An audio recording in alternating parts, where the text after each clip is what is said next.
வாடா. நான் வரல. ஏய், ஆஃபீஸ் மீட்டிங்லாம் நான் தூக்கிப்பட்டு வந்திருக்கேன்னா எதுக்கு? அவங்க அவ்வளோ தூரம் ரிக்வெஸ்ட் பண்ணி கூப்பிட்டுருக்காங்க. உன் மேல அவ்வளோ பாசமா இருக்கிறவங்க வீட்டுக்கெல்லாம் வரமாட்டேன்னு சொல்லக்கூடாதுடா. பெல்ட்டை கழட்டு. எதுக்கு எதுக்கு பெல்ட் கழட்ட சொல்றீங்க? இந்த பெல்ட்டால அடிக்க போறீங்களா? டேய், சீட் பெல்ட்டை கழட்டுன்னு சொன்னேன்டா. இரு, ஒன்றை நானே கட்டுறேன். அப்பா, இதெல்லாம் ரொம்ப டூ மச். ரொம்ப ஆசை என்கிட்ட பேசுறீங்க. இதெல்லாம் எனக்கு ரொம்ப பிடிக்காது. அதனால நான் வரமாட்டேன். அச்சோ, சரிடா செல்லம். பெல்ட்டை கட்டுறதுலாம் ஒரு பிரச்சனையாடா? ஒன்றும் வேணாம், அப்படியே உட்காருங்க. ரிவர்ஸ் எடுங்க, வீட்டுக்கு போகலாம். ஏன்டா அப்படி படுத்துற? ஜஸ்ட் 5 minutesல பார்த்துட்டு போயிடலாம்டா. அப்பப்பா, ஃப்ரெஷ்ஷப் ஆகிட்டு வண்டி சேவையை தேடி கண்டுபிடிக்கிறதுக்குள்ள இவ்வளோ லேட் ஆயிடுச்சு. கவினை போய் எப்படி கூப்பிட்டு வருது?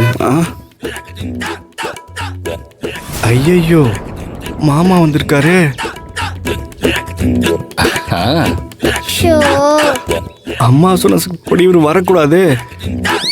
ஐயோ, இவர் வீட்டுக்குள்ள வந்தா அக்காவை பார்த்துருவாரு. Hi bro. ஐயோ, கூப்பிட்டாரு. டேய், இல்லாவோட மாமா வராரு. உள்ள போய் பார்த்துட்டு வந்துடலாம் வா. என்னடா உட்காந்துட்டே இருக்க? வாடா. அப்பா, நிலா வீட்டை பாத்தீங்களா? தீப்பெட்டி மாதிரி குட்டியா இருக்கு. எனக்கு அவ வீட்டுக்கு வரவே பிடிக்காது. டேய் கவின், மத்தவங்க வீட்டை பத்தி குட்டி பெருசுன்னு எப்பவும் கிண்டல் அடிச்சு பேசக்கூடாதுன்னு சொல்லியிருக்கான்ல. ஏன்டா நீயே குட்டியா தானடா இருக்க? வா. அப்பா, அந்த நிலா ஃபர்ஸ்ட் ரேங்க் வாங்கினான்னு ரொம்ப சீன் போடுவா. அவளை எனக்கு பிடிக்கவே பிடிக்காது. நான் வரல, நீங்களும் போவாதீங்க. ரிவர்ஸ்ல வண்டி எடுங்க. அதெல்லாம் முடியாதுடா. இவ்வளவு தூரம் வந்துட்டோம். வந்த மரியாதைக்கு அவங்கள பார்த்துட்டு போயிடலாம்டா. இல்ல, நான் வரமாட்டேன். சார், ஏன் சார் நீங்களே வந்துட்டீங்க?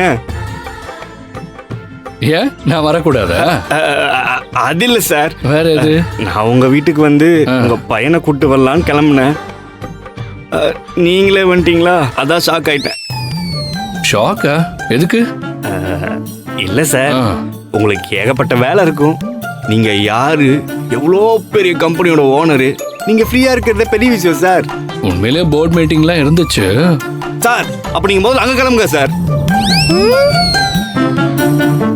நான் என் அம்மாட்ட சொல்லிக்கிறேன், அப்புறமா பாத்துக்கலாம் சார். உங்க பிஸி டைம்ல நீங்க இவ்வளவு தூரம் வரலாமா சார்? என் பையனை விட என் வேலை ஒன்றும் பெருசே இல்லை. இவர் வேற என் நிலைமை புரியாம சென்டிமெண்டா பேசிட்டு இருக்காரு.